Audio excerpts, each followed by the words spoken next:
All right, y'all, let's cut the music. Welcome back. Welcome back to another episode of your favorite WMMA show, podcast, hashtag CB99 Talks. This is episode 155. Of course, I'm Combo Breaker 99. What's going on, Marcus Bell? First one in the building. That's my man, always in the building. Appreciate the love as always, you know. But yeah, man, we back again with another one. Had a pretty decent weekend, busy. As far as fights, we didn't have a lot going on in WMMA again this past weekend. I mean, what the past couple weekends, right? No big UFC women's fights. What's going on, six? But yeah, we got the next few weekends looking pretty good, man. June, July.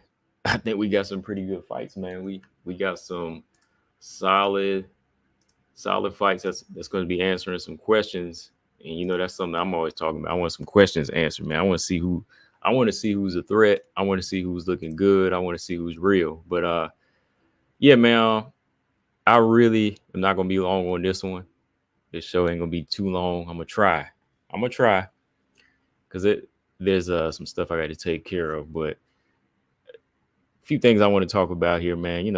I do want to talk about this past weekend, man. I know we only had one fight, and I I wasn't kicking and screaming about the fight. Wasn't nothing too special while I was on the edge of my seat. But we got to talk about Eileen Perez and Jocelyn Edwards a little bit, right? Because it's WMMA, right? So we're gonna talk about that. Uh, I was looking at this interview with Tyler Santos. I want to speak on that a little bit and about the push that a certain flyweight in the PFL is getting, which we ain't hating on the promotion that Dakota's getting, but I want to hear what Tyler Santos has to say. I want y'all to hear it if y'all haven't heard it. I don't know if you've seen it, Marcus or Six, but Tyler Santos, she kind of gave her 2 cents on the Dakota and the promotion and push she's getting. So yeah, that um tough, the Ultimate Fighter started back yesterday. So I want to talk about Valentina and Grasso a little bit again. And not necessarily the tough show, but I might speak on it a little bit as far as like both fighters, their approaches at training. I want to kind of give my 2 cents on that, which I don't know too much yet because it was just the first episode.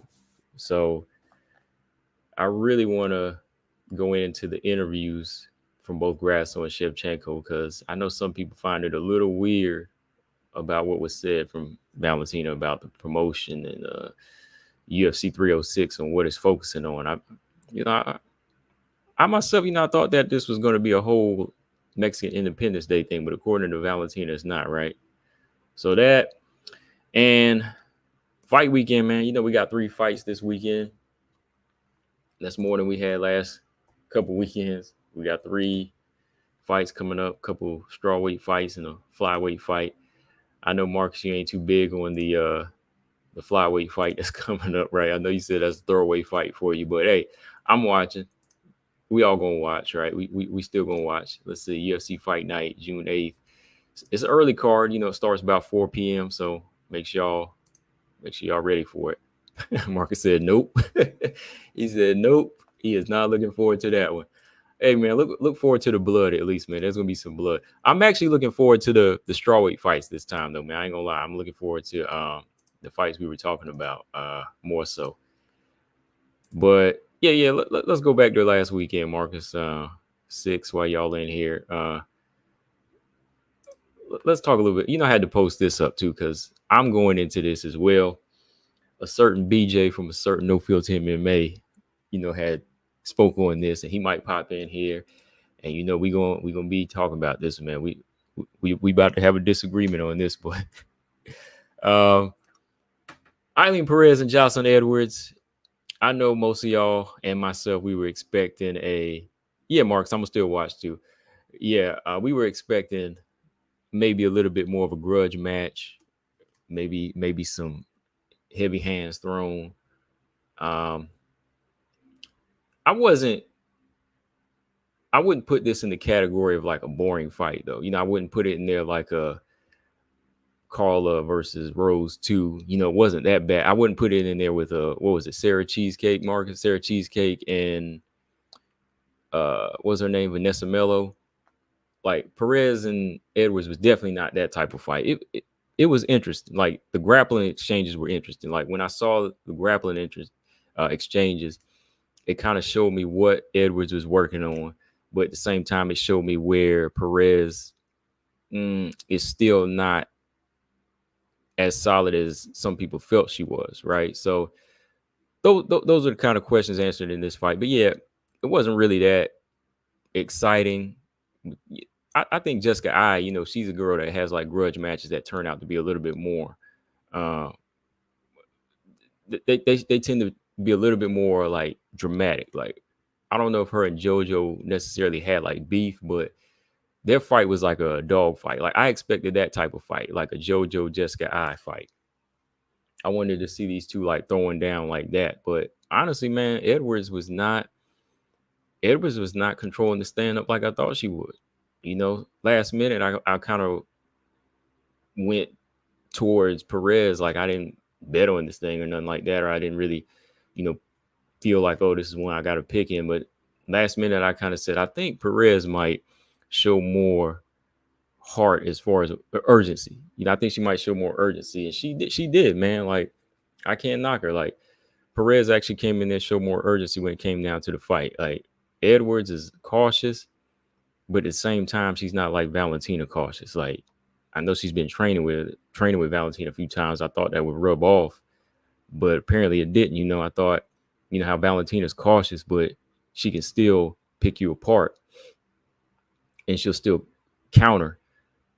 I thought Jocelyn Edwards was waiting too much. She was letting Perez dictate the striking in this fight. And those moments where Edwards would kind of try to bully her to the cage, she was just in position to get tossed around. So, yeah, you can see the judo from Perez in this fight, good tosses, but I thought Edwards had some good reversals, getting on top position. I think what Perez won the first round with her ground control, not much happened. Edwards won the second, not much really happened. Edwards was able to, get a couple of reversals and get some ground control. That's really what it was just in this fight. Like it was like a grappling match, not even like a eventful grappling match, like no ground and pound, not too much ground and pound from either.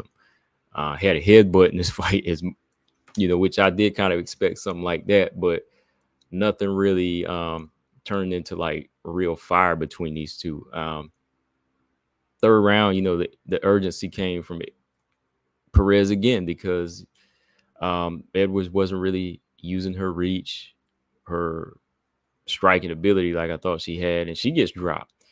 Spinning back fist, right? That's what it was, right? Spinning back fist dropped. So that just kind of showed you how Edwards was kind of asleep with her right hand down. Perez was the one kind of pushing that action, on the feet and in the grappling exchanges. So when I saw her get dropped, I was like, oh, okay, man. Like I think that might take Edwards out of her. That might put her in a funk now. She might not feel like she can build up a lead here. It might take her confidence. And it did,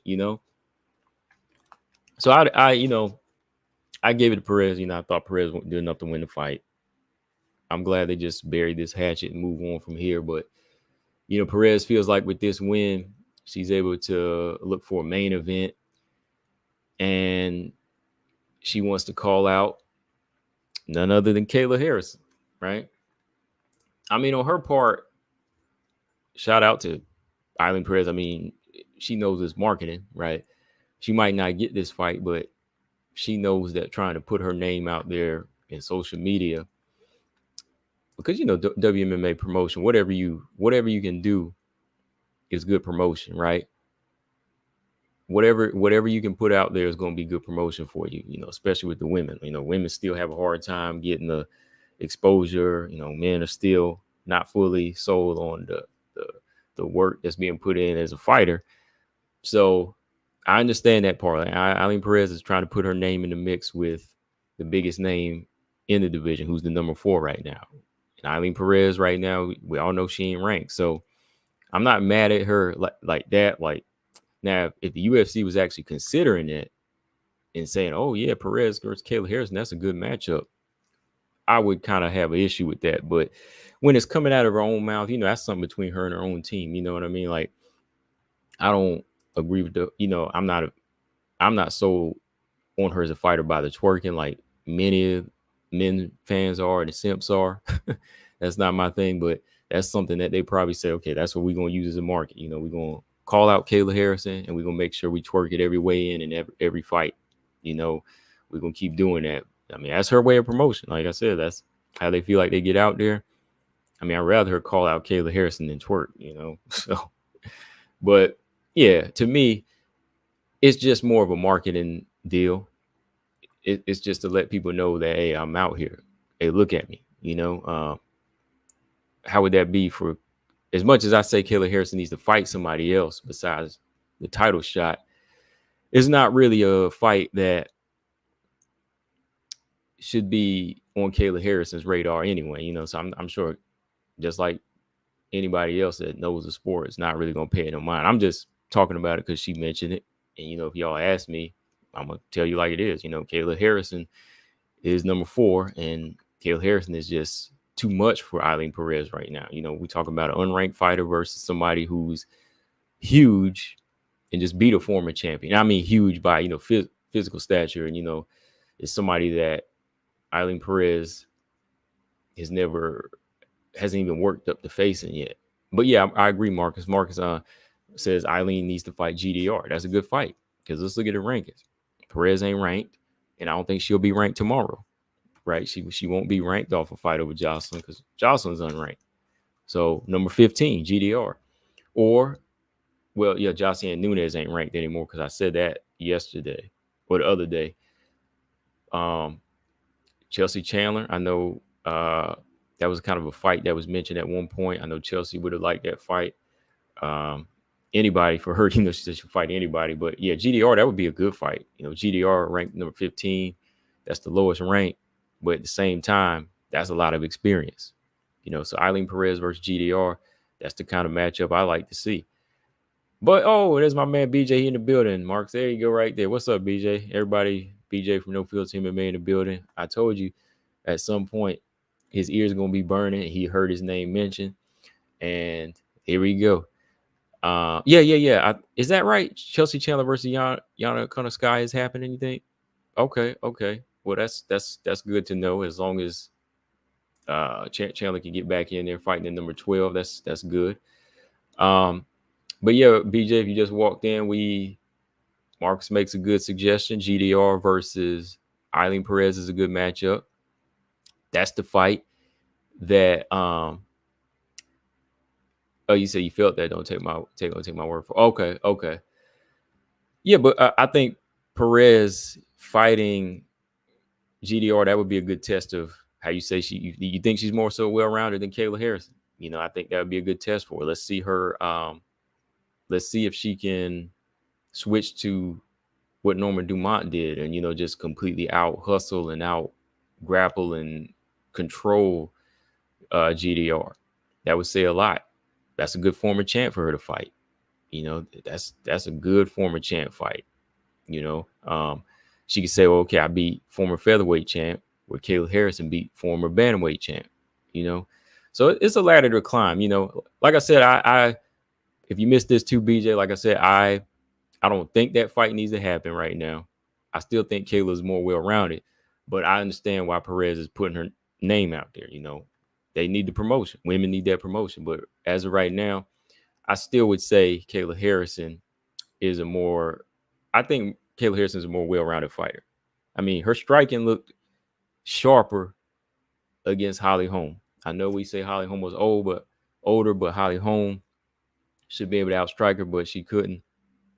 Kayla Harrison looked confident in her striking, landing them big kicks on Holly Holm, and it got her where she needed to be. And then physical stature too, man. Like, I think, the way she's been transitioning from her judo, once she takes you down, to using her grappling, so much more smooth, and yeah, we can say part of it is her physicality, but yeah, I just think, Kayla Harrison showed more well-rounded skills. Who would Kayla fight at this point? I think Kayla Harrison versus Ketlin Vieira. Miesha Tate's number 8 right now. I think with the position Kayla Harrison is at number 4, I think she's trying to continue to fight up. Let's see, Myra Buena Silva's fighting Macy. I would watch Tate versus Harrison, honestly. I would go with Kayla Harrison at this point. But I think Ketlin Vieira would be a good fight. I think that would be a good fight for her right now if she's trying to go up. Like, I don't think she needs to get that title shot yet. I think she needs to lock it in with one more fight. River Rat, what's up? He said he wants to place a bet on Chandler and to beat Conor McGregor, but I don't have the courage to do so.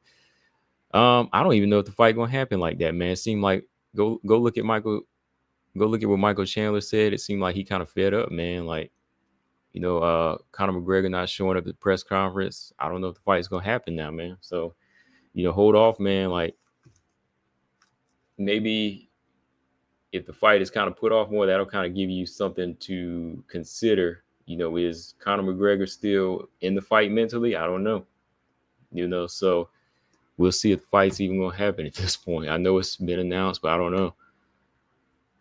Kayla Harrison over Miesha Tate.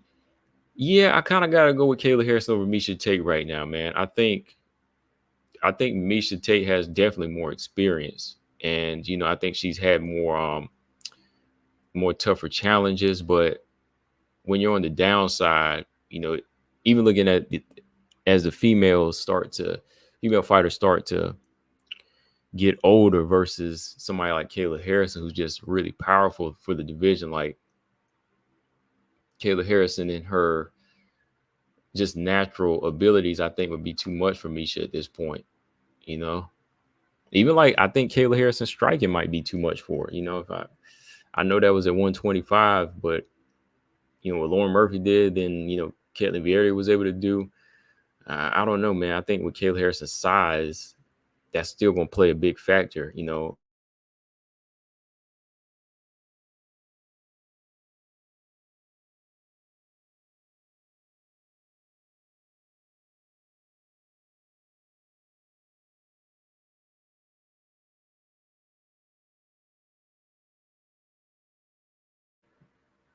If y'all hear a printer go off or noise, that's my printer going off right now. I'm in my office printing stuff out. All right. A specific fighter will have to beat Kayla Harrison, which I'm thinking more of a Pacheco or a Mahatnika type fighter other than Amanda Nunes. Right. Yeah, Marina Mahatnika, she had the durability. I just didn't think she had the striking at the time. Like, maybe the striking and a little bit of the IQ at the time, but she definitely was strong. Like, she could come back and still fight Kayla and do it, maybe beat her. Those two girls, like Pacheco, your ground game and your strength have to be somewhat equal, and your defense has to be somewhat on that level. Like, yeah, those two women probably have the best. Even now, like, when you look at Amanda Nunes coming back, I don't know if it's going to be an easy task for Amanda Nunes, and that's why I don't really think Amanda needs to come back and take that fight. Yeah, I think Amanda just kind of needs to ignore that at this point and just stay gone. All right, Brian, what's going on, man? But yeah, Eileen Perez calling out Kayla Harrison. That's what I feel right now. I think it's just, a good marketing ploy for her. Just get her name out there, because we know for sure at being unranked, you ain't gonna fight no number 4 fighter. Call for GDR, call for Chelsea, call for Yana, call for any of those girls. But Kayla Harrison, that's kind of out of reach right now. Can't twerk your way up to the rankings. I'm gonna put it that way, y'all. You cannot twerk your way up the rankings. Not even at 135. All right. So let's see. We got some PFL next weekend, which we're talking PFL next weekend, but I was looking at this interview here. And PFL flyweight, it looks interesting too, man. Like, sometimes, it keeps me looking. But I was looking at this interview from a couple weeks old. Tyler Santos, man. Tyler Santos was speaking ahead of her fight coming up next Thursday. And, Tyler was just kind of going into different things, of course, about her fight, but looking at how Dakota DeChiva is, the co-main, and she's fighting the loser of the fight between her and the winner of the fight, who she's facing. So I'm just kind of read through the article here and kind of go through what Tyler Santos had to say. This was from Cage Side. So if y'all want to check it out, I'll try to post a link later because I've got it on my phone. What's up, Robot Chicken? He said Kopolov got it done. Yeah, man. I'm happy for him. I was happy for him. He got it done.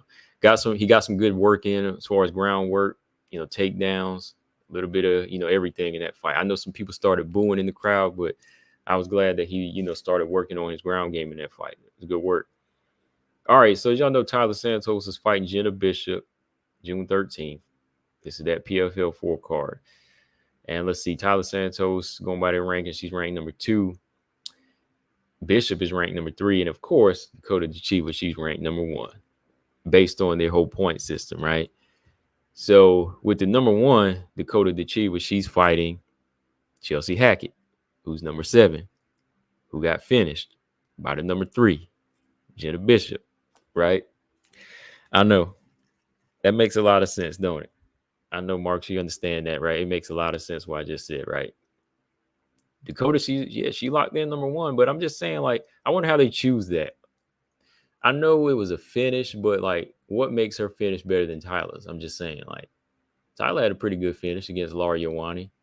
I thought Lara Yawani was a little bit more considered dangerous, more seasoned than Chelsea Hackett. So I thought finishing Lara Yawani would be a little bit, first round finish, I thought that'd be a little bit more impressive than finishing. I'm just saying, I don't care. They're both number 1 and number 2, right?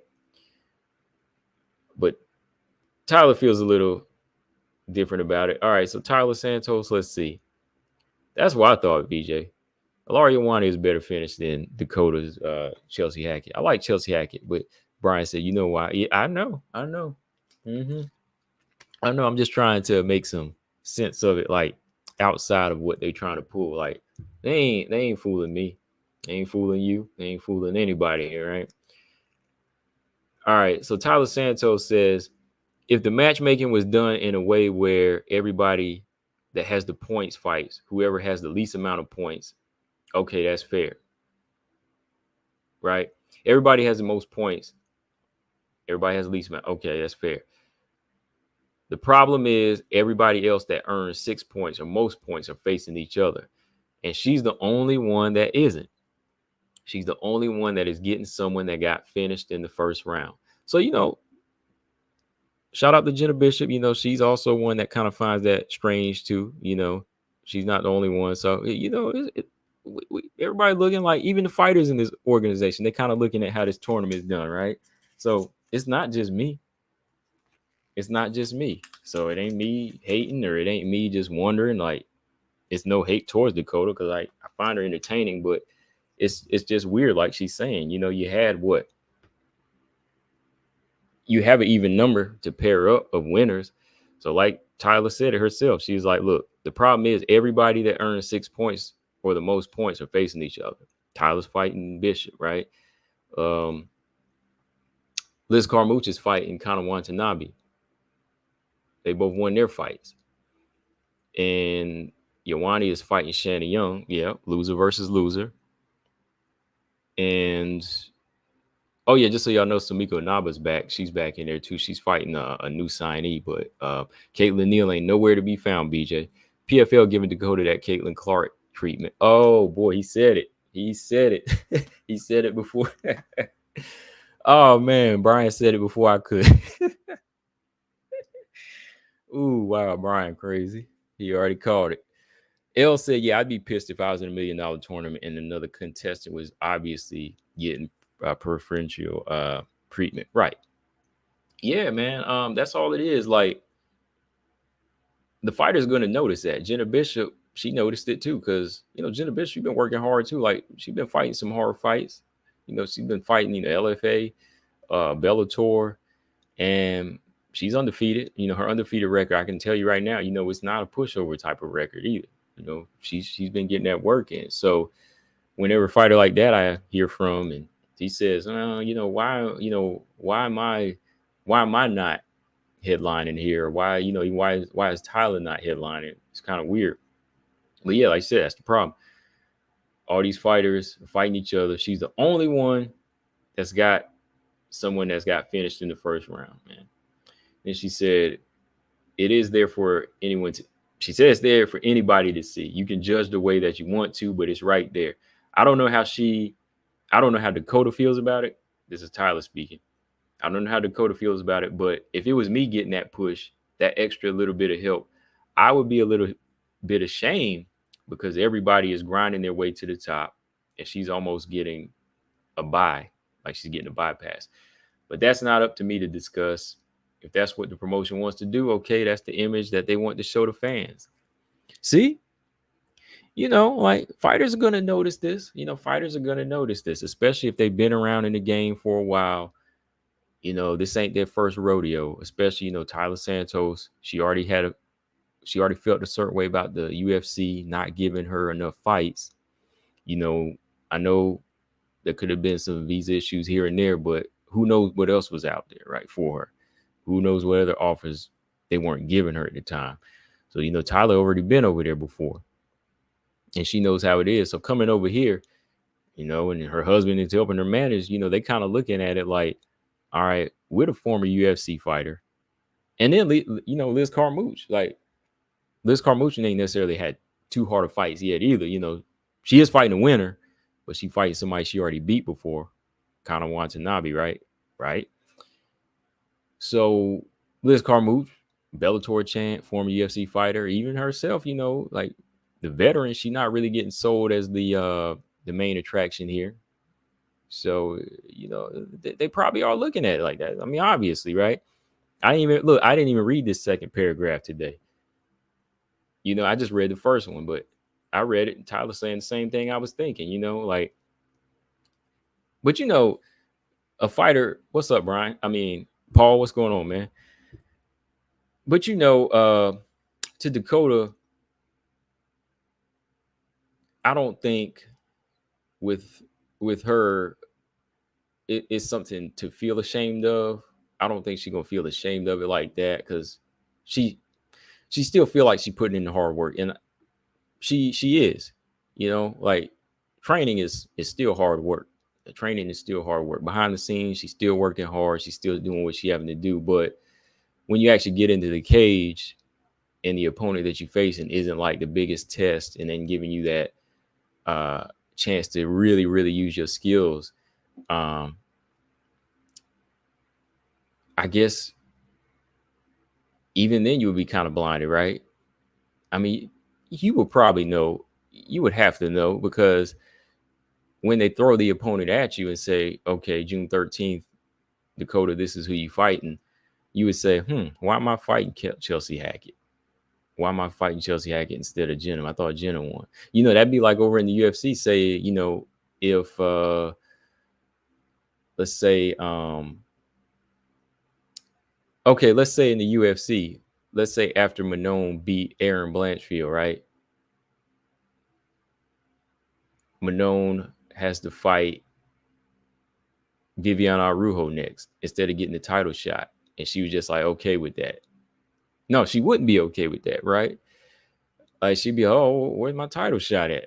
Right? Because that's what she's saying now. I'm ready for a title shot, after all these wins, right? So there comes a point when you like, you're taking what they give you because that's how this company runs too. They pushing her as the it girl. They pushing her as that it fighter, because that's what they doing. It's still an organization like a TV show. They say this is their star. Sadly, that's how it's still looked at. I mean, for us as hardcore fans of like actual combat sports, we like, I want to see the best fighting the best, but there's still a level of entertainment that they're trying to balance. But it's not really that balanced here, because if the fighters are calling it out, then they're not really seeing the balance, right? I hope y'all will follow me here. Like that's the example I have to use is like, okay, Macy Barber, let's say if she beats Rose this weekend and she's, we all know, okay, she's going to have to fight up now. But if they continue to give her somebody like 5 spaces down, you'd be like, why is she getting this person that lost, Why is she fighting Andrea Lee, who lost to Natalia Silver or something like that, right? We questioned it over there, but over here it's like this tournament is set up different. Like every tournament I ever seen, from boxing's tournaments to the Tough House tournaments. Like, how would that be in the Tough House right now if the guy, I can't remember his name, that just won on Valentina's team last night? What if he has to fight the loser of next Tuesday? Like, what kind of logic is that? Air Mike, what's up, man? He said this time I'm on time, right? You about 30 minutes late. You 30 minutes late, but that's all right. I'm not done yet. Brian said, don't nobody care about Dakota's feelings. BJ said Dakota feels threatened. Bellator champion, UFC title challenger, hurt hunting her down. Yeah, they ready, man. Marcus said these fighters. Hold on here. Marcus said these fighters are trying to say that Dakota has fought every can on aisle 5. Man, she done had the pork and beans. She had the Campbell soup. She had the Hormel's chili. She had the generic brands. No, I'm just playing, man. Let me see. Marcus started this can business now. She didn't even have name brand cans. That's what I'm saying. She no, man, look. These are good fighters. These are good fighters on the level that she's fighting. But as far as how they're pushing it, that's what I'm talking about. All right. That's how I'm talking about it right now. I'm saying, like, where Tyler's coming from is, if we're winning fights, why are we having to fight hard fights, but she's fighting the easier fight? Like, shouldn't she feel some type of way? And again, I mean, whenever there's $1 million on the line, I don't know if she's gonna necessarily question it, right? Maybe she feels like Dakota did say in her other interview, she's like, oh, you get this $1 million and then anything's possible after that. Might try to jump over to the UFC at some point. And then that's where she might feel like she can, maybe right now she want to go ahead and get this $1 million, then pull like a Kayla Harrison, then jump over to 125 UFC and then really like show all out, let it all out. But she's got some fights here now where we'll be able to see it. And I know this ain't a fight that we really think is a big threat. Shout out to Easy. I think Easy believes that Chelsea Hackett does have a big chance. It might beat Dakota, but I don't know. Because Dakota still has, like I said, like a killer instinct. She still fights for killer instinct. Oh, Walter Bell with the 20 spot. I appreciate you. He's always my support. I appreciate that, man. Thanks. I do it for the fans and for the fighters.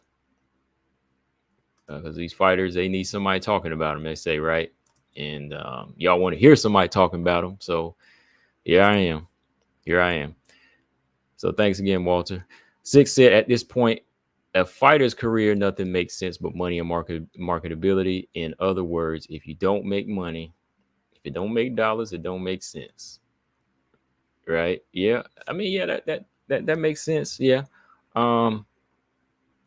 Dakota just hasn't been tested yet, but fighting lesser competition in order to get ready for that higher level isn't helping. Air might say, I like Dakota, but right now I'm convinced Tyler would make her cry herself to sleep. Yeah. Real quick, like Marcus said, though, yeah, I don't think, that's definitely not going to help. Fighting lesser competition, we know that. That's definitely not going to help. And definitely going to help the promotion as far as her brand and getting her closer to a meal. But if the UFC is the final goal, then yeah, Chelsea Hackett fight is not going to be that. Either the Tyler fight or Jenna Bishop fight would do that.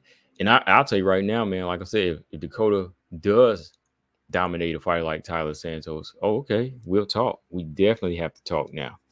We definitely going to have to talk now. That's a new threat. Not in the UFC, but I understand where Tyler's coming from because, she's being vocal about it. Because let's see, she said, that's the thing. I think Dakota needed to defend herself to some extent. And that's why she tried to, I guess, Aaron was the only target she could find. Oh, okay. When she responded to her, right? Yeah, because she said, let's be honest, she never fought anybody to the level of Aaron. That's just reality. Dakota might be very good, but she might get to the top at some point, but she's still untested. The people that she fought so far, still nobody that is really at a level where you can say, okay, this girl is for real and she's going to be a champion. All right. Yeah, even on that, like, I remember she did say something about her losing to Aaron, but, Aaron, man, like, Aaron younger than all of them, and Aaron got to the UFC, man, like, real quick. That's how early on in her career, like, Aaron was that dangerous, and then Aaron, racks up a good resume along the way, fighting different styles and all in the UFC, so losing to Aaron is nothing to be ashamed of for Tyler Santos. Losing to her definitely didn't make me say, oh, Tyler's some type of can, or, oh, Tyler is exposed. No, losing to Aaron says a lot about her. So, yeah, it's just a level thing. And, I think Tyler's just speaking her mind like a lot of us have seen. Whenever it's not necessarily the fighter, because I'm sure Dakota would fight whoever they put in front of her. But I understand that Tyler's saying, oh, okay, yeah, like, I wonder how she feels about this, because she talking about me losing to Aaron, but, like, how do you feel fighting the loser while I fight the winner come Thursday, right? And that's all I'm saying, too. Like, I agree with her on that. Like, I'm sure, again, this ain't no knock to Dakota's heart, because Dakota's tough and she's fighting. And if they give her that fight, she'll fight him. I'm sure she will. But until then, I'm just telling you, I think Dakota just needs to be a little bit more proven. Whenever she does beat one of these girls like Liz or Tyler, then yeah, I'm gonna definitely say this girl's a threat. Yeah, I see. I remember that fight, Marcus. Chelsea Hackett, she did lose to Victoria Leonardo by finish, right? She got finished like a couple years ago. Chelsea Hackett's the only name on Dakota's resume that I recognize. Okay, I think Chelsea Hackett will give Dakota a run for her money in terms of striking, but the reach difference, man, the difference in versatility too. I think Chelsea would be a deluxe jobber, in my opinion. Yeah, I still think, Chelsea's definitely a good Muay Thai fighter, good skill set, but I think with the way Dakota's evolving with her stand-up, I wouldn't be surprised if Dakota actually got a submission too. She's been working on her ground game. So I think Dakota might have one up on the striking, but might have one up on the ground too. She might take a page out of what Bishop did too, and land a couple knees to the body, trip and take her down, get to her back. So yeah, I think that she's got with who she's training with too. I think she has those opportunities. Aaron might say, I think. Okay, I read that. Paul said, "Combo, did you see Aaron and Fatima at the card? I gotta ask, are they a thing or just friends or training partners? Honestly, don't know. Personally, I don't know. I have no idea, man. I really don't know about that stuff. Like, and I ain't saying nothing until something comes out. I'm just saying, Paul, like, that's their business. To each their own. I personally, when I see Aaron, I don't see that in her. Fatima, I think she's, kind of a tomboyish girl. I definitely see that in her, but hey, that's her, as far as Aaron goes, I just kind of see her as a girly girl.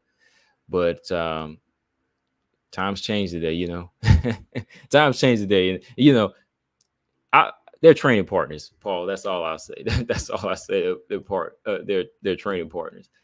Because I've had some other people ask that. And I was trying to wonder if people knew something that I didn't know. So, I'll remain neutral on that. Colossus said, "Do you think Julian Velasquez is a challenge for Dakota?" I like Velasquez, but I don't really think she's like a huge challenge. I think Dakota's offense might be a little too much for Velasquez at times. I think Velasquez kind of sits back. Like, where Denise Kielholtz was thriving, I think Dakota might actually have a little bit too much fire for her, man. I think Dakota would be more dominant in that fight against Velasquez. Unless Velasquez can counter well, but Dakota can throw volume and she can hurt you. So Yeah. Yeah, Paul said a true. Yeah. Yeah. I don't like I said, that's their when we talk about that type of stuff, unless it's out there, we'll talk about, hey, that's their business. But I feel bad for Velasquez. It's a tough streak. She's right. She's on right now. It is, man. That wasn't very nice of the PFL to set Velasquez up in a Liz Carmouche fight for a third time. That wasn't very nice of them. I'm gonna just put it that way. Y'all was wrong for that. All right. All right. So okay, anybody watch the tough show yesterday? I know Tough House ain't as popular as it used to be. Did y'all watch the Tough show? Come on now. Some of y'all did. Y'all gotta show some support to the fighters on the come up. Show some support to y'all's flyweight champion, Grasso. Show some support to your title challenger, Valentina Shevchenko. How does that sound, man? Valentina the challenger. Valentina the challenger. Ravioli, what's up? He said, I haven't, but I'm going to. Lee or Monty? Lee. Paul said, I watched. Okay. G Frame said, nah. Oh, man, you better support your champion, Grasso. You better support her like that. BJ said Tough was good.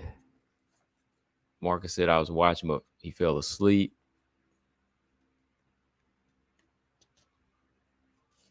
Closum said the reason I ask is because 4 girls are going to the playoffs. I got a feeling they're going to give Dakota another easy challenge in the playoffs, and she won't fight her first real opponent until the end.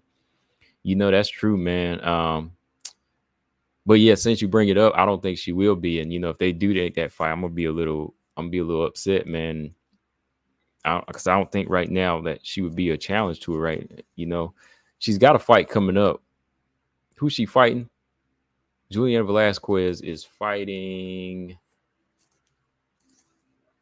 Help me out here, man. Juliana Velasquez is fighting. Hold on. I know. I just looked at it 2 days ago. Lisa Malden. Yeah, see, Lisa Malden lost her fight. So, yeah, she lost to Dakota. So she's fighting Juliana Velasquez. And that's who Velasquez should have been fighting in the first place, in my opinion. Now, Colostrum, if she wins this fight, they might let her fight Dakota. Don't be surprised. But, yeah, if they try to let her fight Dakota off losing to Lisa Malden too, no, that ain't cool. Okay, so some of y'all watched. Ravioli said he's gonna watch. It really wasn't a bad show. Like, I watched mostly the fight. I didn't really. I ain't gonna lie. I didn't really like watch the full on show. I just kind of looked at glimpses of it because I was busy. But I see that Valentina and Grasso,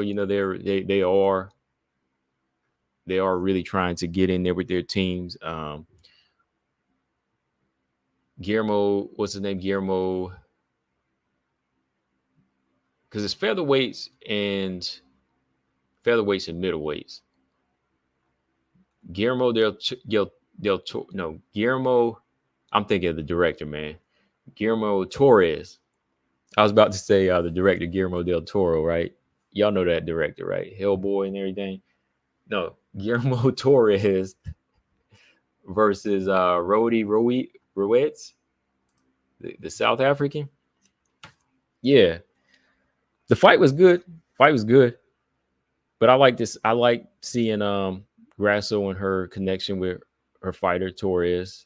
She was showing him some good boxing technique, some good boxing training. Grasso, she's more low key, I think.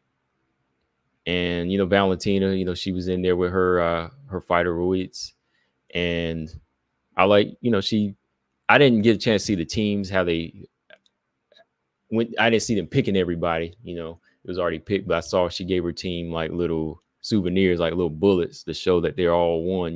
Team bullet, which I thought that was nice. But I know the one thing that's going to catch people's ear is how it already did is like Valentina, she's in there, man. She in there training, and she got her same policy running to her team, man. No water policy. Like, I know some people were talking trash about that. There's like no water policy. She trying to kill people. No, like, I understand what Valentina's doing. Like, I've trained before, and there's a certain like level of endurance you build up and this discipline with that. So people might think it's harsh when she said, hey, get your water before training and after, but during training, there's no water, right? That kind of forces you to come in hydrated. You come in hydrated, you won't need it. I mean, there's special cases here and there, but if you get lightheaded, I suggest you get some water. But for the most part, that no water policy, that's something that I think is going to really help test some of these fighters, and some of them were kind of new to it. I know some people were commenting, like some viewers are commenting saying, oh, they're being harsh and she's trying to kill people, but that's part of the game, like that's why she's showing you, hey, this is what she does. And I respect Valentina for that. She's kind of rubbing, letting some of that training from her and Pavel rub off on them to kind of not to change them, but to just show them, look, this is what I've done as a champion. Valentina's just showing this is how we've kind of came up, and this is some of the things that we've done.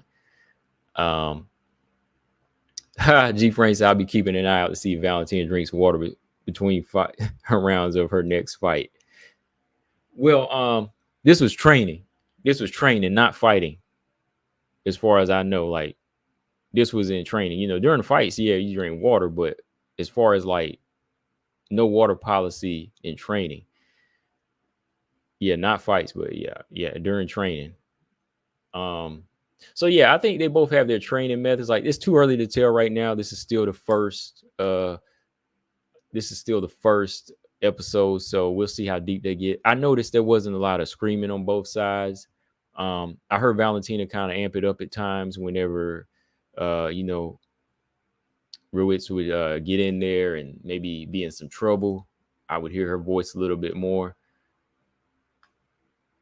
Grasso, she was more kind of relaying hers to one of her trainers, one of her teammates. Grasso was kind of letting that be translated over to Torres.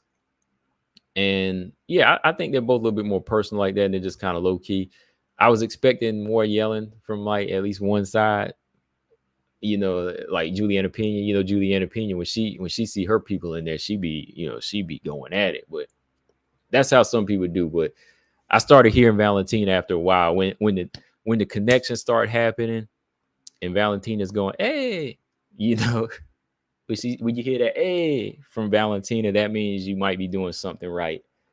When she was getting into the corners, she was in there giving that advice, doing her thing. So yeah, I think so far, like, we'll see, like, the connection, like if some of the men, they have an issue with taking advice from the women, we'll see how it works. But hey, they're champions, they've been there, so we'll see. Grasso said she fight Manon and Val don't want to do it at the Sphere. Yeah, I'm gonna talk about that. Yeah, I watched these interviews, man. And real quick, Todd Johnson, he said, what's up? Just got done teaching jiu-jitsu. Oh, okay, cool. He said Valentina should focus on her grappling. Alexa's too dangerous to play around with on the feet. Yeah, I think Valentina will, man. Like, with the way Valentina can still get takedowns, she will. I think she'll focus on that for sure. Ermite said Shevchenko's been training with Rose. Yeah. And yeah, Miranda Maverick has also been training with Rose, and she's been in that camp because Miranda has that win over Macy Barber, right? Wink, wink. Miranda does have a win over Macy, so she can give Rose some inside pointers. Gabby, what's up? She said, I think Kayla has a fight book, but not for title. Pena and Raquel will fight for the belt. Yeah, I think it might be the Ketlin Vieira fight. It's probably gonna be the Ketlin fight. All right, so yeah, I looked at these two interviews here. I was listening to what Valentina said and what Grasso said. And I watched it in sequence. I watched Valentina's first because she did that interview first, and then the interviewer relayed the message back to Grasso about what she said. And if y'all didn't hear it, I posted it.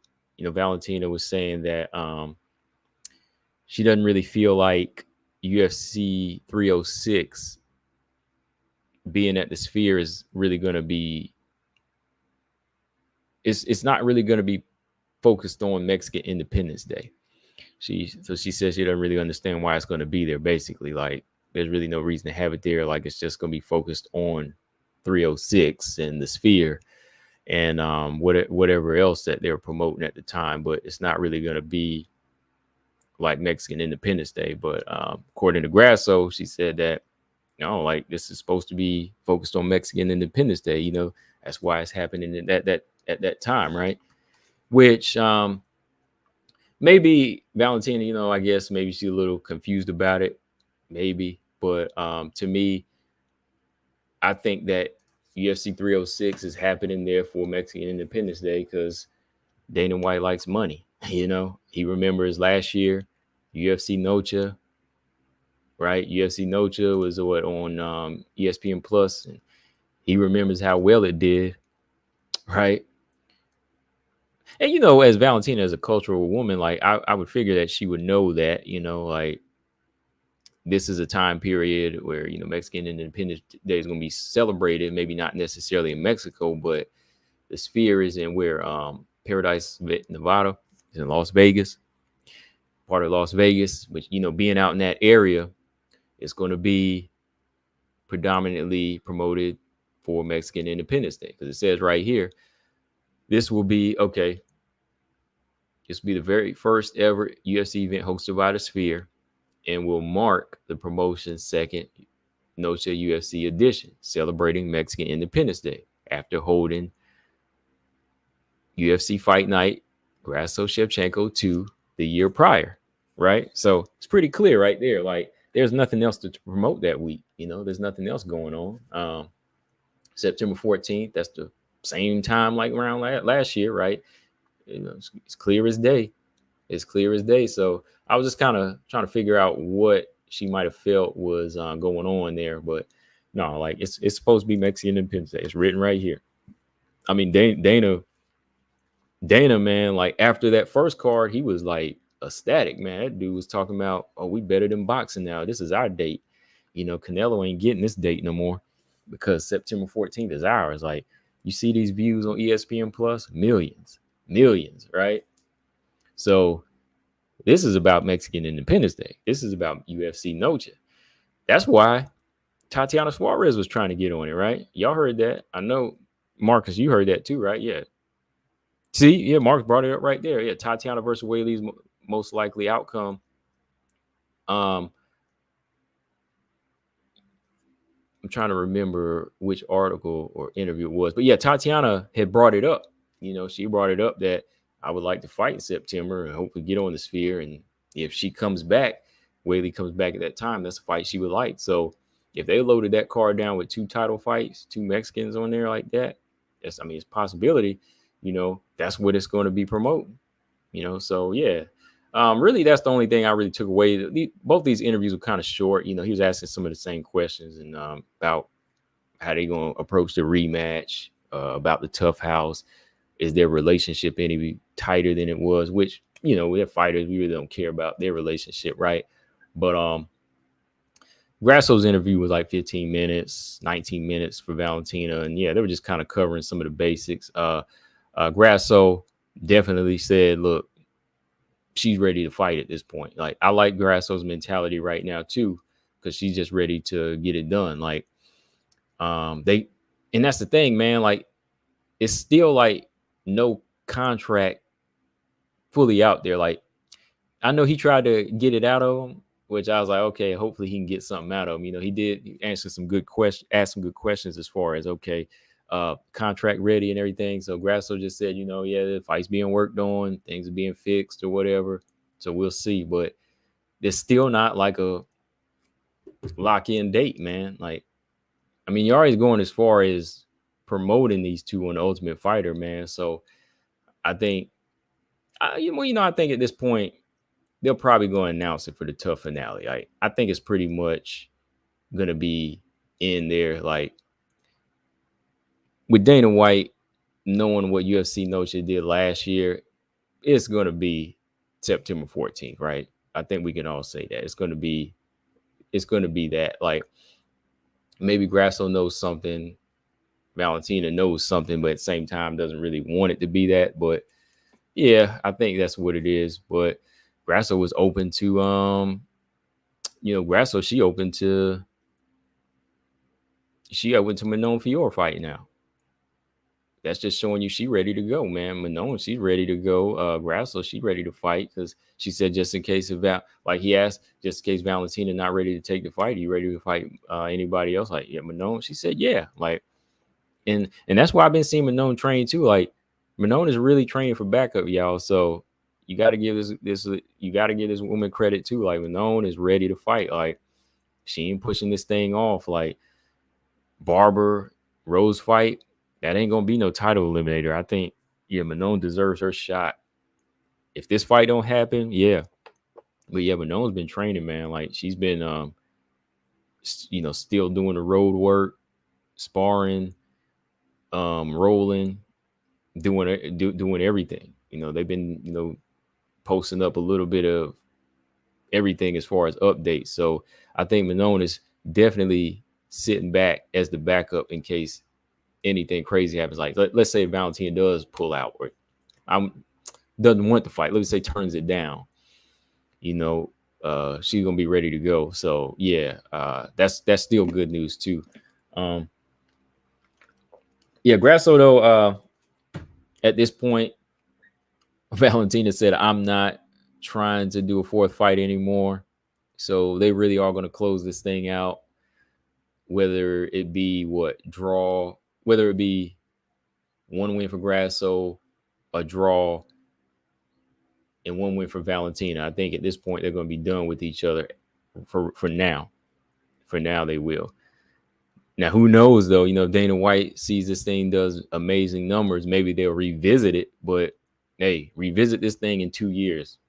You got too much good stuff going on right now where we want to see Manon, Barber, Aaron at some point, Natalia Silva, Kareem. We got a lot of other good fighters that fight their way up too. So ain't no need to be repeating this thing, man. We got people ready.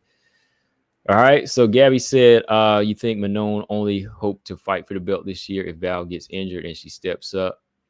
It could be. It could be. Now, Gabby, if the fight happens in September, there's still a big possibility that the fight could happen in December. But I don't think they would do that. For some reason, I don't think they would do that as much as I'd want to. I really don't think so. Because let me see. Dang, man, I would hope they would, because that'd be 9 months off for Manon at that point, man. 9 months off, which ain't bad if you're training too. You're getting the work in, because Carla took a year off and she became champion, right? So as long as you staying ready, it should be no issue. Is there a chance that the UFC skips Val and gives Manon regardless if Val says yes to everything? Probably not. Probably not, Gabby, because they're already going to the effort they're already going through the effort to promote the fight by making these two the trainers, right? So if they already made these two the trainers, they're going to try their hardest to make this fight. So I think the ball is really in Valentina's court when it comes down to accepting the fight. So I don't think the UFC is going to skip Valentina at this point, because that would defeat the purpose of promoting this thing and putting these two in the TUF house together. So only if some injury happens or if Val doesn't want to do it at the Sphere. BJ said clean sweep for Grasso. We'll see. We shall see. Okay. Okay, so Colostrum over here. Okay, Colostrum got something to say. He said, excuse my language, but Macy is a coward. Oh, this is his words. Okay, all right. Speak out. Colostrum said Macy is a coward. If she really wanted her rematch with Grasso, then she would have fought Manon for a clear number one contender. Instead, she chose a strawweight, somebody that Manon already beat. I added that part. But yeah, I mean, really, like, you would fight up. Even if you didn't fight Manon, you would fight Aaron. You could fight Aaron. You know, you would fight up. That's my thoughts. That's how I see it. Both, you know, Manon became 7-0, Barbara 6-0. You'd be like, oh man, this girl in my way. She's a number one. Let me take that. Let me get that spot. Yeah, coward's a harsh word for me because anybody that gets into the cage, I wouldn't. I agree with part of it, close I'm saying, but what you're saying, but I don't call any fighter a coward. That's me personally, especially when you get in there and you're doing that work. Like, I think there's a path of least resistance that fighters choose, but I don't think it comes down to a yellow streak down any fighter's back, me personally. Like, so I do want to say that, like, Barber could fight up, but there's a big risk at losing that opportunity, you know, and I don't think it comes down to anybody being scared per se, like being personally scared, but it comes down to maybe losing that opportunity to get the tougher fight, you know. So yeah, Barber works hard, you know. They all, you know, anybody getting in the cage getting my credit. That's why I gotta say, you know, anybody that can get in there and fight, you know, that takes a lot right there. But for people that knock Manon or say her resume, you know, I'm just saying, like, Manon has worked hard. I mean, she fought everybody in front of her. Aaron did too. You know, Aaron don't care. Manon didn't care. Came back off injury, you know, got right back in there, and now was ready to fight Barber if she had to. You know, Manon did say she would fight Barber if it was going to be for like an interim title. So she said, hey, if I can't get the champion now, I'll take an interim fight. So, you know, just got to, look at it like that too. Like, sometimes when that heat really starts to rise, man, you're going to see where, you know, where fighters going to head to next. So with the UFC skip Manon to give it to Barber, a title shot, the UFC is known for some trickery, man, but I would hope they wouldn't do that. I'd hope they did. You know, I know close. Oh yeah, I know for sure. I know I know specific times when those fights were turned down. There were specific times when those fights were turned down. Yeah, it's still it's some chess they playing. It's some chess they playing, Todd. Definitely. Like, I don't think Macy a coward at all. Like, she'll fight, but there's some little things they moving. You know, it's part of her team. You know, they're saying, you know, let's fight this person, that person to get here. That's all it is. Right. All right. Okay. So hopefully we get this thing going, y'all. Hopefully we get this thing going at some point, man. All right. We got 3 fights this weekend, 2 strawweight fights and 1 flyweight fight. I'm going to give picks tonight for mine, or I'm going to try to. I'm going to try to give some picks tonight. No, I'm going to let y'all give picks tonight for sure. Like, I'm not really, I'll pick. I might pick. We'll see. We'll see. I'll let y'all get some picks, but I'm going to talk about the fights just so y'all know what to look out for here, okay? I'm not going to be calling any fights this weekend, so I'm going to be out of town. I'll be watching out of town, and I'll be dropping like little messages in the community post, but I won't be live for these fights, sadly. And we got 3 fights too, man. Let me see what we got first. This is the... Let me see. This is the Canyoneer card, right? Let's see what we got here. Canyoneer, UFC Fight Night, June 8th. Just so y'all know, this card starts at 4 p.m. too. This is an early card. So the main card starts about 8. Just so y'all know, y'all won't be up too late. Canyoneer Amavov. Okay. Yeah, we got 3 fights on this one, man. Kicking it off is we got here. Pull up some pictures here. Rayanne Amanda or Rayanne dos Santos versus Puja Tomar, who is going by the UFC's records. This is the first Indian fighter signed to the UFC. Okay. This is the first Indian fighter signed to UFC. Y'all know, if y'all watch ONE FC, she's been fighting over at ONE FC a few times. Been over there for a while. Has a pretty good following too. Puja Tomar almost got 500,000 followers on YouTube. So I think that she might be bringing some good energy over here. But some of these ONE FC fighters, they build themselves without the UFC. So this could be like opportunity for the UFC to make her bigger, or see if they kind of overshadow her. You know what I mean? Or they let's see if they know how to promote her like ONE FC did. ONE FC, they do really promote like a lot of the I won't just say Asian fighters, but they seem to really know how to promote like international fighters really well. Like, they know how to support that brand. Not saying the UFC doesn't really, because the UFC kind of has their targets. Like, of course, Brazilian fighters. You have your Brazilian fighters. You have certain. Now you just really have Chinese fighters starting to come up now, but UFC is just like the most well-known company because of Americans.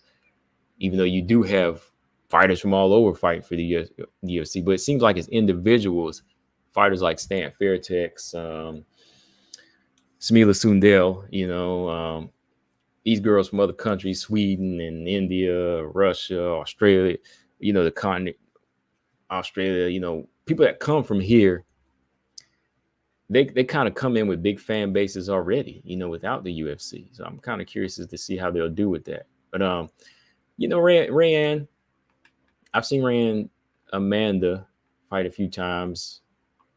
I've seen her fight for some organizations outside of like the norm, like Invicta. She's fought for Invicta. She's undefeated in Invicta. I believe she has like 2 or 3 fights. She a couple years ago fought Denise Gomes. I'd say fought a good spirited fight against Denise Gomes too, right? Like, Denise Gomes couldn't stop her. 2 opponents this weekend have that in common: Eduardo Moura and Rayanne Amanda. Rayanne Amanda fought Denise Gomes in the Contender Series a couple years ago, and I think that she has a pretty decent stand-up from what I've seen. She's a mover, has pretty good leg kicks, and when I seen some Puja Tomar's fights, I was like, you know what? We might have us a nice little stand-up battle between these two. Looking at Tomar's fights, I'm seeing her with some nice leg kicks, good combinations, good distance management with her eyes.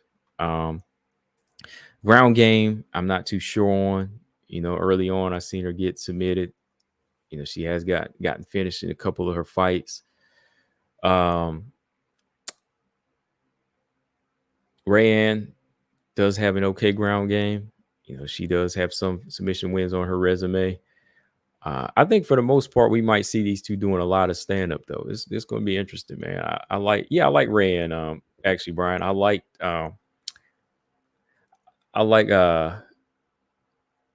Rayanne fought. If you watch Invicta, Brian, you've seen Katie Saul before, right? Like, she's fought Katie Saul. Katie Saul's really an atom weight, real slim girl. She dates one of the UFC fighters that was, what's his name? The guy from TUF House. She's beat Jillian DeCourcy, the atomweight champion in Invicta. Again, she's fought and lost to Denise Gomes. Luciana Santos, she's fought her a while back. Victoria Carolina, she's kind of popular on Instagram. She beat her. I've seen her a few times. Brazilian fighter. Yeah, but the way I saw her, yeah, okay, yeah, you do know Katie Saul, okay, and yeah, I know you definitely know Jillian DeCourcy. She does have a champion on her belt. She's an Invicta. And the way I saw her handle like her moments in Denise Gomes fight, I was like, okay, this girl has some things. She's got some good movement. In and out, good leg kicks too. So, kind of matching these two styles up, I'm kind of seeing more of a stand up here, more explosion. Both of these two fighters trying to dictate that pace, use their kickboxing a little bit here, and the way Tomar fights too, I could see her trying to get this finish, and this being her first fight, she's going to kind of come with that aggression. Oh, Zaman, what's up? He said, might be pretty competitive. Yeah, I think it will. I think it's going to be competitive. Like, Rand, has that durability from what I've seen in some of her early fights. Jiu-jitsu. And yeah, the Sonda and her kickboxing, it's going to make it interesting. I really, honestly, man, these unranked strawweight fights, let's be real, they're hard to pick, man. Like, neither fighter is really like settled into who they are, like, unless they're really, really like just done. But I think both of these two fighters are still trying to come up, man. So, yeah, I don't know why people knock Sonda though, man. Like, she can be effective with it, I saw her too, man, at one of her other fights, just like tearing this one girl's legs up too with her kicks. Her stand-up can be dangerous, man. But I really don't know who's gonna win in this one, man. Like, I really don't. Like, I just be going out on a limb to pick, man. I think both of these fighters is Southpaw, who Puja. Let me see what they list her as. Is Puja or Southpaw? Well, no, they don't list her up here. I just probably have to look at some of her fights. Yeah, 30 years old though. She's 5'1". She's hitting her prime. See, this is the time to do it. Now, I don't know how well she'll fare. Oh no, that's Rayanne Amanda. She's about 5'1", but Pujo's 5'1" too. They're kind of small straw weights though. This is where that atom weight division would come in handy, man. Like, they're both 5'1". So we'll see like how their strengths handling each other in this fight. Like, who's gonna be the physically strongest and like who can hold their own, who has good pressure. Because I'm not really sure who's gonna win in this one, but I really want to see how their height and size play in this one. Like, can they make up for it? Like, do they have the speed like Tisha maybe to carry them? Does Pujo have that strength to get her through some rough moments like Loopy? We'll see. I don't know. Like, kind of lean towards Rayanne in this one, but Pujo's name, yeah, she's definitely legit.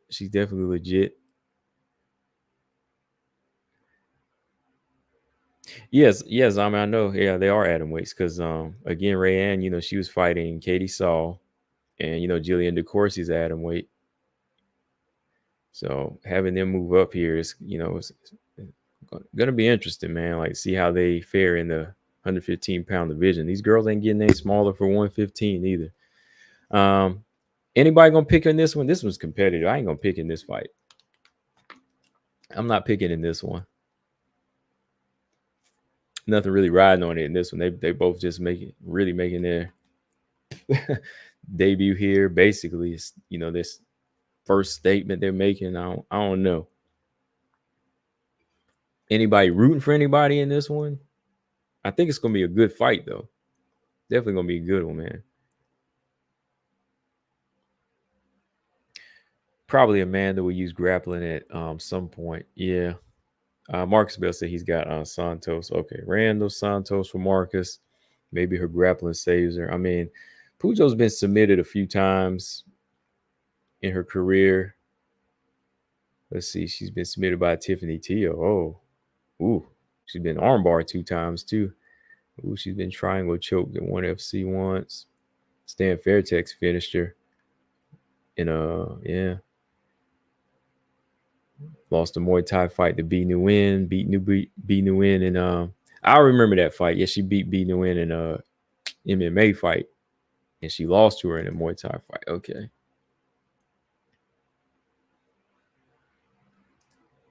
Okay, yeah. Puja locks in grappling. Yeah, I remember Shadow Cat subbing her. Yeah, locks in grappling. Yeah, yeah. So, looking at her resume, Rand Amanda. How many people is? Yeah, she's submitted the other Carolina I was talking about, and got a few arm bars on her resume, about 3 of them. So we'll see if like 3, 4. Yeah, she's submitted. Oh wow, 4, 5, 6. Rando Santos ain't no joke on the ground with the armbar either, man. So don't be surprised. Like over 6 arm bars for her, and she's been submitted by arm bars several times. I mean, times change and styles change, but we'll see how that plays in. Jiu-jitsu on the ground. Don't be in the guard too long. Don't be reckless in the guard, Puja. But yeah, I predict good fight on this one. That's all I say. I predict good fight in this one. Okay. All right. Another strawweight fight. Uh oh. Denise Gomes versus Eduardo Moura. All right. Let's talk about this one. If y'all want to put your picks in now, let's go ahead. This one here, man. Oh man. Let's see. Eduardo Moura. Let's look at her tail of the tape. This is a big strawweight, and I mean that. Big strawweight addition to the UFC. All right. Also, contender series winner. Got a rear naked choke almost a year ago against what's her name? Jamaina Silva. And in that fight, saw a lot of aggression from her. Want to go straight to the ground, use that ground game, mauling. Very strong. Okay, so yeah, won her first fight in contender series. Got a lot of contender series girls making their debut here next few weeks and months.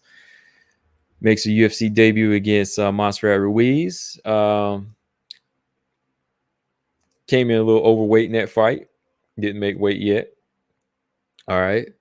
So really, this is gonna be like the official strawweight fight for Eduardo Moura. Granted, if she makes weight, right? This is gonna be the official fight for Eduardo Moura. Hopefully, yeah, she makes weight. She's taking on a legit fighter, size wise, power wise, skill wise. You know, Montserrat Ruiz is another fighter we kind of think should be adding weight, right? I think so too. Montserrat Ruiz was always coming off a loss to who? Jacqueline Amram. And then before that, you know, she was out for a minute. But Moura did what she was supposed to do against, you know, destroy her, right? It wasn't like she won a decision. So, okay, we made it past that. But yeah, Denise Gomes, I think, is a legit challenge. This is a fight that if Eduardo Moura can win in dominant fashion, definitely will make some people look and say, okay, we might have us a beast on our hands, because Denise Gomes ain't no slouch. I mean, this girl's, before she came into the UFC, you know, I was watching her, you know, I was enjoying her fights. I mean, I like that. Man, that fight she had with a couple years ago against Duty Ava, you know, the body shots landed in that fight, them knees, that was some back and forth action in that Duty Ava fight. And then when she came away with a finish win, I was like, oh yeah, this girl's got heart. So Gomes, she's handled some fighters, you know, she's handled some big fighters before. You know, Duty Ava, I want to say Duty Ava has fought kind of high up in weight, right? I believe a lot of Duty Ava has fought up at like 135 before, right? What weight did they fight at? Let me see. Yeah, her and Duty Ava fought at 125. And I know she's fighting a big girl there. So, you know, Denise Gomes should be familiar with fighting big, strong women, you know, and how to take different style approaches on certain fighters. So she's got the experience. Duty Ava already has a win over Ray and Amanda. Fought Loma Labugni, lost, but that was her first fight in. Wasn't like she really got destroyed in there by Loma. I know Loma did, have some good moments in that fight. I got to go back and watch that one too. But knocked out another contender series fighter in Bruno Brazil. That was crazy, man. Like, man, some of that power, confidence kind of rubs off from training with Jessica Andrade. She knocks out Yasmin Jauregui, man. Like, whew, like I was picking Jauregui in that fight, but I mean, she exposed Yasmin Jauregui's defense. Beautiful overhand right in that fight, and beautiful overhand right against Bruno Brazil. The fight, that was a big test for is Angela Hill. She failed, but that's Angela Hill, man. Like, Angela Hill ain't gonna stand in front of you. Everybody knows what Angela Hill can do to you, right? So really, man, I think when we look at this fight here, Denise Gomes, I think her best bet, I'm looking at her first here. Denise Gomes, I think her best bet is really what can get her through this fight and make it look good is her punch mechanics. Like, the way she goes to the body and she goes upstairs, I hope she's really working on that, because that can be effective in this fight. That's what you want to do against a fighter this tall, this long, and is still really developing their striking. Like, I see Eduardo Moura kind of dropping her left hand a little bit, and she's not really like a angles type of fighter. So when you're looking at Denise Gomes, who's 5'2", let's see, her reach is about 63. Throw some good hooks with that. 5'2" versus somebody who's about 5'6", almost 5'7", 66-inch reach. You got to get on the inside. So I think her best bet is to make sure her takedown defense is good and her clinch work is on point, but try to get in there and throw hooks to her body early, Eduardo Moura's body early, and catch her with the overhand right, finishing with those overhand rights. Because looking at how Denise Gomes throws her punches, even the Angela Hill fight, she threw nice punches. That's how she's really going to get her message across. Trying to go to the ground with Eduardo Moura or accept that fight even against the cage, that's not going to happen. That's not going to be a good place for her to be against somebody this big. I think Denise Gomes, even trying to fight from an outside range would be better for Denise Gomes, as long as she's throwing hard leg kicks and pumping the jab down Eduardo Moura's right down the pipe. Even though she has got a 3-inch reach over Gomes, Gomes can still be effective. I think Gomes is faster. with the stand-up. Moura, I'd say she's more explosive where she needs to be, as far as like shooting and even like possibly picking this girl up, Gomes. So you have to avoid that. Denise Gomes has a Muay Thai background too, so knees to the body. She has to take that Ariane Lipsky approach too, with knees to the body when she's defending. Man, like, what's going on, Lolita? Yeah, so I see Gomes really. Denise Gomes has to make her power known in this fight, and it can be because she's not facing somebody that's going to be moving. She's got that target in front of her again. It's all in if Moura can take that punch early, but she might have to slowly chip away at her. I think Moura, being longer here, be good for her to keep a jab in Gomes' face, keep that jab in Gomes' face and time that right hand, maybe bait her with like a couple leg kicks here and there, getting Gomes to throw the right. And when she throws and you time it, you shoot, you take her down and repeat. Being a bigger fighter, you got to keep her down, try to drown her. Zama said striking won't work on Moura at all. She's too. Denise Gomes striking won't work. Wait, striking won't work for Moura. Oh, okay, I know what you mean. Eduardo Moura, her striking won't work. I got you. Her striking won't work. You think she's too stiff? I got you. Okay. Yeah, she got to be on the ground. That's what I'm saying. Like, you got to have some type of jab though. Like, that's the number one thing. Like, draw this girl into like a bait her in like you are striking with her, you know, and then you go for those takedowns. Like I think Moura, her main success in this, her main key to victory is going to be setting up takedowns in this fight.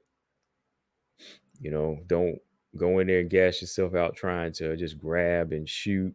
Might get caught with a knee, one of those Muay Thai knees to the knee face from Nisi Gomes.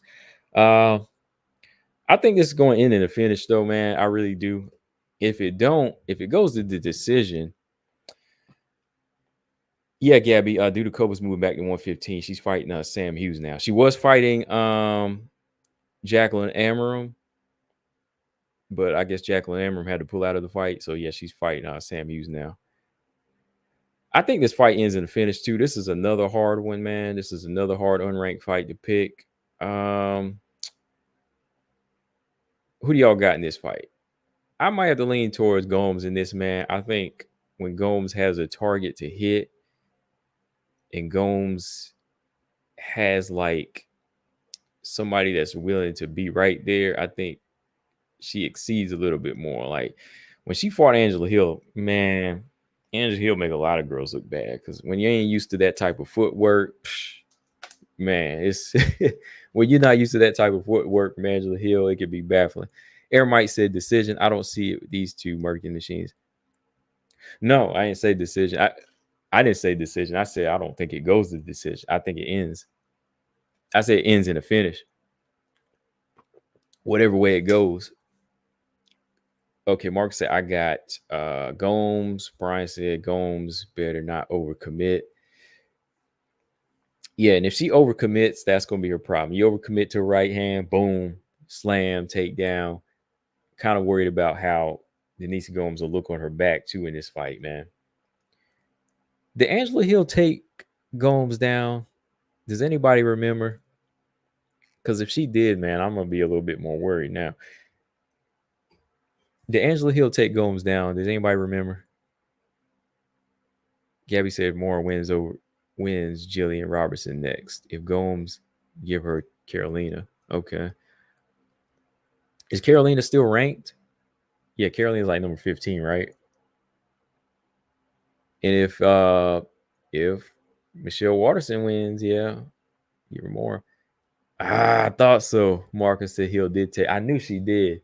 Because I couldn't remember like these fights run together, but I remember moments. I remember certain moments. They run together after a while, but yeah, okay. Colossus said Hill did take her down multiple times. Oh boy. I'm gonna have to watch that fight tonight then, man, because I just want to see like how long it took for her to get up and how she looked on her back. So I see this thing like this, man. This is a basic one here. Like Moura drowns her on the ground. That's what I think. Long periods on the feet, Gomes is in favor. But I mean, Islam, you see what I'm just saying on the championship level, you see what Islam did to Poirier. Poirier got outstruck by Islam. So I'm just saying anything can happen in MMA. And Loma was taking her down. Yeah, Loma was actually using her wrestling like that she was working on. Like Loma was actually able to use her wrestling against Nisi Gomes, man. So yeah. Air might say I got my money on Moura though. Yeah, Moura.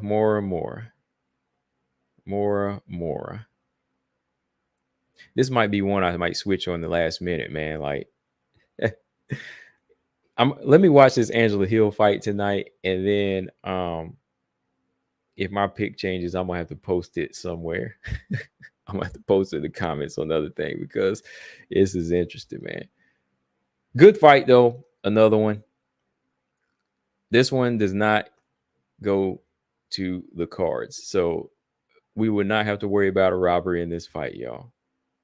These two style matches right here make for finish. So don't worry. We won't. Hey, look, whoever you're picking, if they win, if they lose, you can't get mad at the judges this night. All right.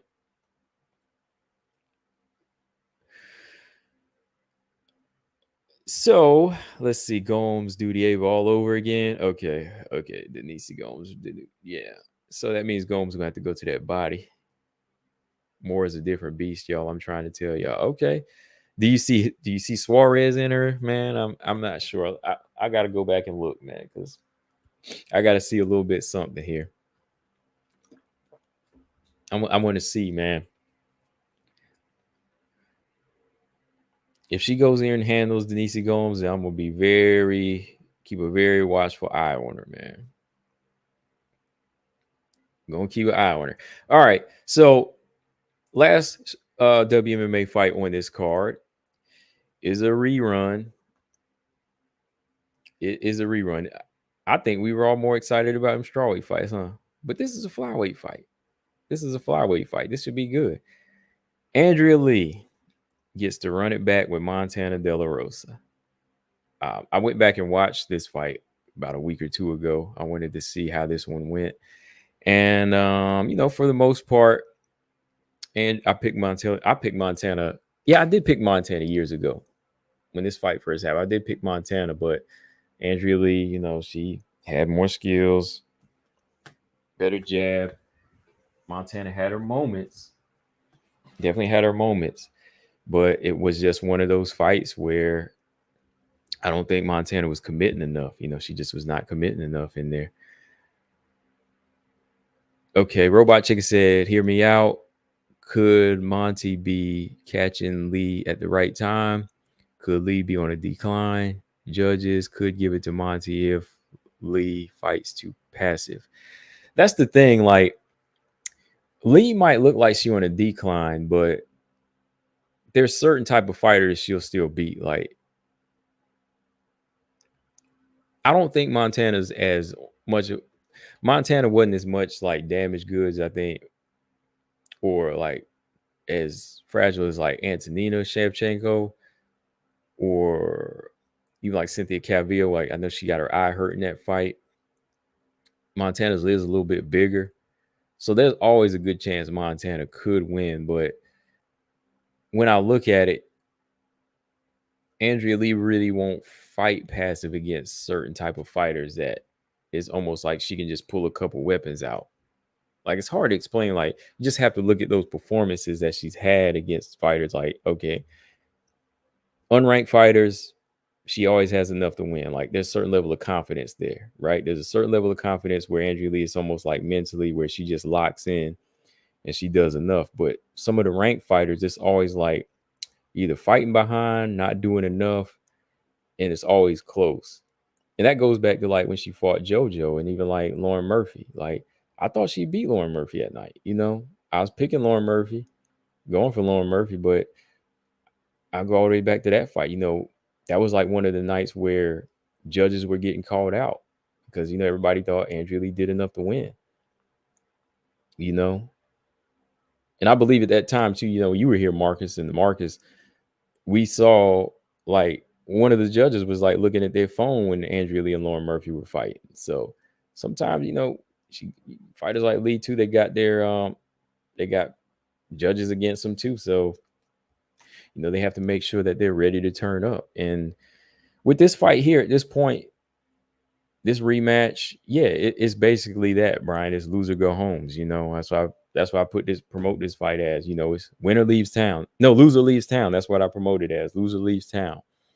Because it's really a fight where the winner is going to keep their job, but we don't really get questions answered like, oh, winner of this fight. Oh, Lee, she's back.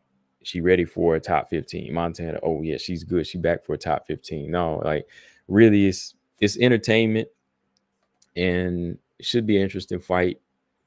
I think that it should be interesting as far as like entertainment wise, like seeing if Montana can handle this style now, if she's familiar with Andrea Lee, if she will commit. And that's the problem with both of these fighters. That's what really comes down to with both of them. Like, not committing enough, maybe not having the confidence. Like, when you see Aaron in there with Manon lose every round, there's still like a level of confidence in there. Like, she gonna keep trying. Like, she was never like passive. You feel me? Like when Aaron was in there with Malone, there was always a chance that she could have won the fight. That's what kept me on edge. Like she was outgunned, out strength, and getting outstruck, but every now and then she would still try. She would still connect. She didn't just dance around and like faint, and wait. Aaron kept on trying. That's why in the last round she was still able to land a head kick in that fight. You know, Aaron was still there trying to fight, even if she couldn't get it. Mackenzie Dern, Mackenzie Dern might get knocked out and get dropped, but there's still a level of trying. Both of these fighters, I think they have skills, but sometimes I just don't think there's that in them where they keep on trying. So really, here I could just see, I could kind of see it going either way, but I would have to kind of give the edge to Andrea Lee here, just because she does have more tools that she's been able to use. Her jab is quicker. Her jab is a little bit more solid. I think Montana does have heavy hands, but I think the way Andrea Lee does spear her jab out, it is effective. It can be effective in this fight. I think Andrea Lee did land like a few body shots in the other fight. So if she wanted to, she could, just pot shot in this fight. She has enough skill sets to do that and do some damage upstairs again to kind of slow Montana's vision down, breathing down, and compromise her like she usually does with the blood. Montana, though, she is a little bit younger here, right? So she should be the one really trying to push the pace. Learn from that Macy fight. Try to use her physical strength a little bit more here. Use her timing, time the jab, and go for takedowns early. Don't try to strike with Andrea Lee. I think she tried to spend too many rounds the first time striking with her. Same like she did with Viviane Araújo. Striking with those two fighters, it just wasn't in her game plan. Like, find a way to use her striking to get a fight to the ground. Like that's how I see it. Like, but really, I'm just hoping that they put it all on the line. I hope they both come to put it all on the line at this point and fight like they want to stay in the UFC. I hate it for the loser, though, because at this point, if Andrea Lee loses, that's what, 4 in a row? I hate it for Montana, too, because, that's going to be, what, 3 in a row for her, right? Araújo's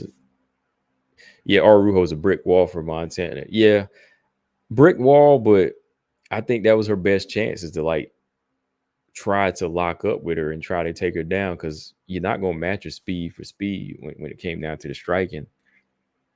Or maybe if she had timed Viviane Araújo, because Viviane Araújo is not really as technical. Like, you can time her speed, so maybe Montana should have been working her timing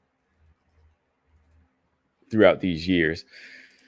Okay, 12-9 now. Oh man, yeah, 3 in a. Oh, this will be 4 in a row for Montana. Sorry. This will be 4 in a row for Montana. Yeah. They're treading on thin ice here, man. She lost to Macy, yeah. Tatiana, yeah. JJ Aldrich. Oh, man. And for Andrea Lee, this will be 4 for her, right? 5. Dang. Oh, man. Yeah, I hate to see him go like that, but hey, y'all, hey, that's what it is, man. Both lost to Macy. Both lost to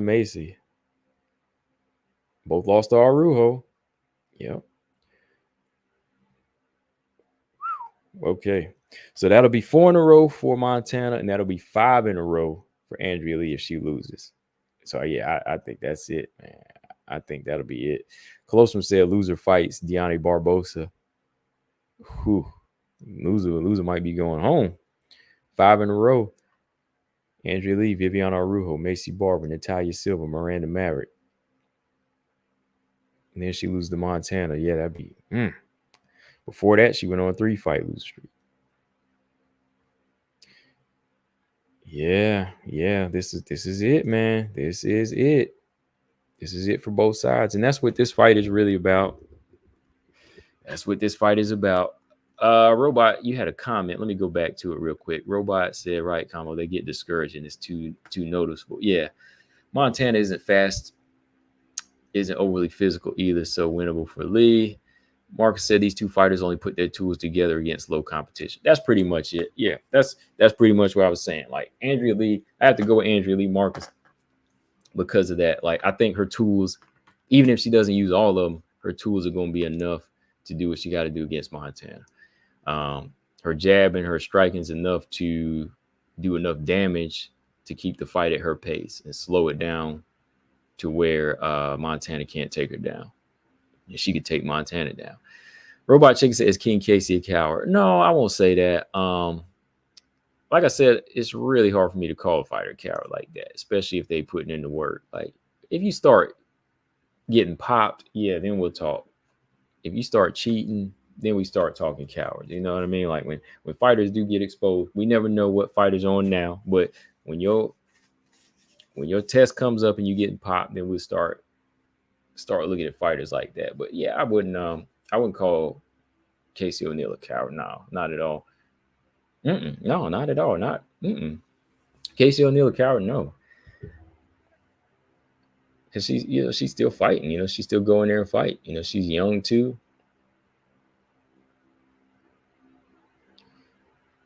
Mark said Montana's best days when she fought. Robot Chick said, why Blade out of all the fighters? Well, that's probably who the UFC had lined up for. Everybody's pretty much been taken now. Because you got to think about it. Miranda did call Casey O'Neill out. I didn't hear Casey O'Neill acknowledge that, but the UFC offer Miranda Maverick Tracy Cortez, who's higher ranked. So if Miranda chooses her instead, I would understand. Like Miranda chooses an even better opponent. So that leaves Casey O'Neill without an opponent. Jasmine's taken. Arian Lipsky just fought. Who else? Who else would just fought that wasn't available? Yeah, so I can't really say that. No, like I think style-wise at this time, Blade is good for her. Like I don't think she should be fighting a ranked fighter anyway. Like me personally, I don't think Casey O'Neill should be fighting high up anyway. She hadn't earned the fight up because she just lost 2 in a row. So maybe the matchmakers felt that was good for her. You got to think of it that way. Like Teresa Blade is probably a better fight for her right now than Arian Lipsky. No, not Arian Lipsky, because she already got beat by Arian. Sorry. That's a better fight for her than Miranda Maverick or Viviane Araújo or Jasmine. Because, right now, those girls, like Viviane Araújo, even her, like right now, I don't think she'd still be able to fight a girl like Casey O'Neill and win. Caitlin Chikagan's not a good fight for her.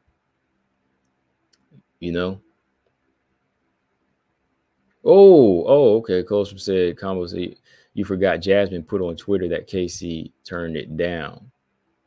Oh, yeah, I forgot about that. Yeah, I really forgot about that. Casey O'Neill did turn down a Jasmine fight. Okay. Yeah. Okay.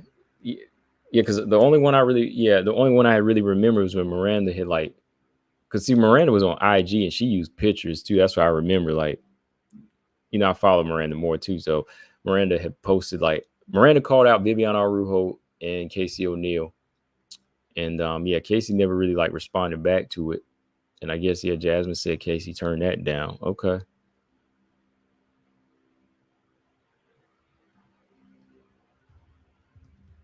Okay, Robot said you convinced that she ducked Gatto. Okay. I wish Gatto could have, Gatto had to fight at 135. Almost had to fight a strawweight. Gatto's having a hard time getting a flyweight out here, man. So I'm about ready to see her come back at 125. But man, who do y'all got in this fight here before I get up out of here? I think I'll go with I think I'll stick it out with Lee in this one, man. I think Andrea Lee's, she can win this fight. Yeah, I think Andrea Lee will probably get a decision win here. I don't see her stopping Montana. I don't think she really has that type of style or aggression to stop Montana. Tatiana Suarez, she was in there, man. Even Macy Barber didn't stop Montana. I give Montana credit. She is durable. She has got heart. She does have heart. She is a heart.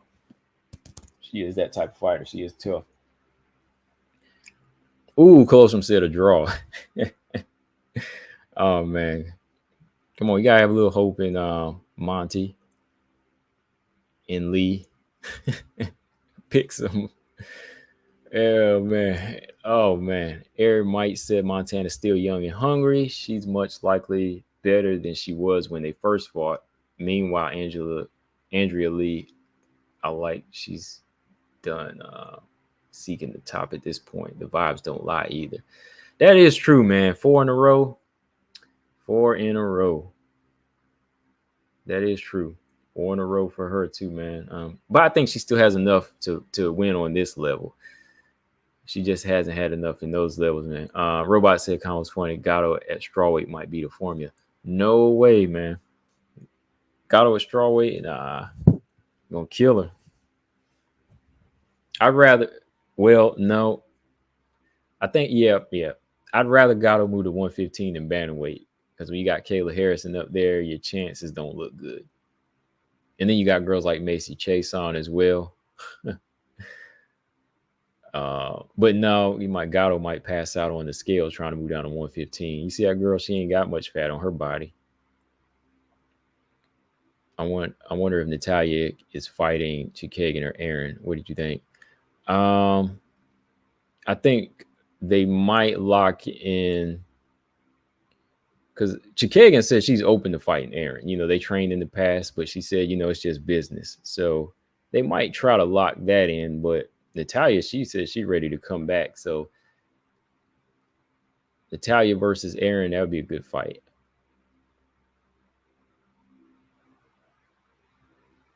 Loser leaves UFC type of fight. Yeah, man. Hardy versus Gatto. Hardy versus Lipsky. Those are good fights. Todd said Islam and Dustin got down. He got caught in the darts. Islam wasn't taking him lightly. Montana needs to go back to her roots, her grappling. Not an Andrea fan, but she can scrap. Yeah. Like Andrea, like her takedown defense is good too, man. Like I know Miranda took her down a few times, but she'll get right back up. Like she's strong like that. But like sometimes she don't grapple enough. Like Montana can grapple, but I think Andrea, she can grapple as well. That's the thing too. I look at Andrea Lee and I'm like, she's a good size. Andrea Lee's like a good size flyweight. She's not too big, not too small, not too thin. She's long, not really like thin, lean, but she's got more weight on her than like Chikagan and built. Like she has muscles too. Like she's athletic. Man, like there was a lot of promise just like her what she's able to do too, like discipline wise. Like Angelique's like the perfect build for a flyweight to me when I look at her. Like as far as not being overly big and weight cuts being rough.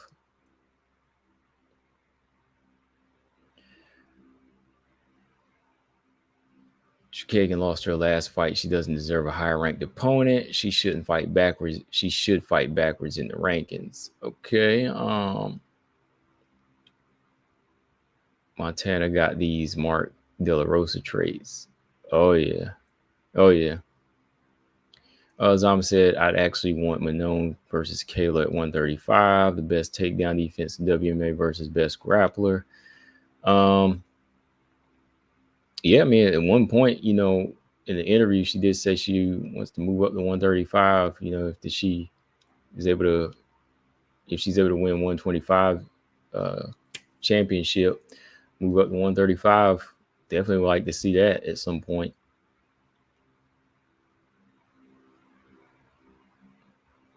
I wonder how long Kayla would stay around for it, though, because Kayla's really chasing that Amanda Nunes fight, though. Casey O'Neill got to go to Octagon or LFA. Okay. Yeah, because she did used to fight with UAE, but she didn't stay around there too long. Like her and Manon never crossed paths. They both fought. Well, Manon became the UAE champion. King Casey, she fought a couple UAE fights, I believe maybe one or two. And, then the UFC signed her. Because I think they were around there at the same time because Manon fought for the belt and won it. But Casey O'Neill, they had signed her right off the bat, and I wanted to see her fight for like LFA or something. But yeah, the wins are gonna start being harder for these fighters to get though. You know, they ain't gonna come easy, man. But all right, y'all, I'm about to get up out of here. Appreciate everybody's interaction, always coming in, giving me good conversation here. Um, should be a good weekend of fights. Remember, 4 p.m. Eastern time, y'all. 4 p.m. Eastern time. The card starts earlier, and that's good. Everybody can get to bed early or do whatever they got to do. 4 p.m. is the prelims. 8 p.m. is the main card. All right, 8 p.m. Eastern time, y'all. So do the math wherever y'all at. I'm on Eastern time, so do the math. Do the math from Eastern time. I don't know where y'all at. Central, Mountain, Singapore, whatever. All right. But I'll catch y'all in some videos depending on how these fights look, and if I get some time this weekend to do some. And if some of these fights end in stoppage, I'm jumping right on, man. You know, we're gonna be talking trash. We're gonna be talking trash. Yeah, G Frame. 4 p.m. main. Oh, 4 p.m. main card for you. Oh, okay, you get an early one. Robot said calling from Russia. Okay. I'm calling from Russia. Oh no.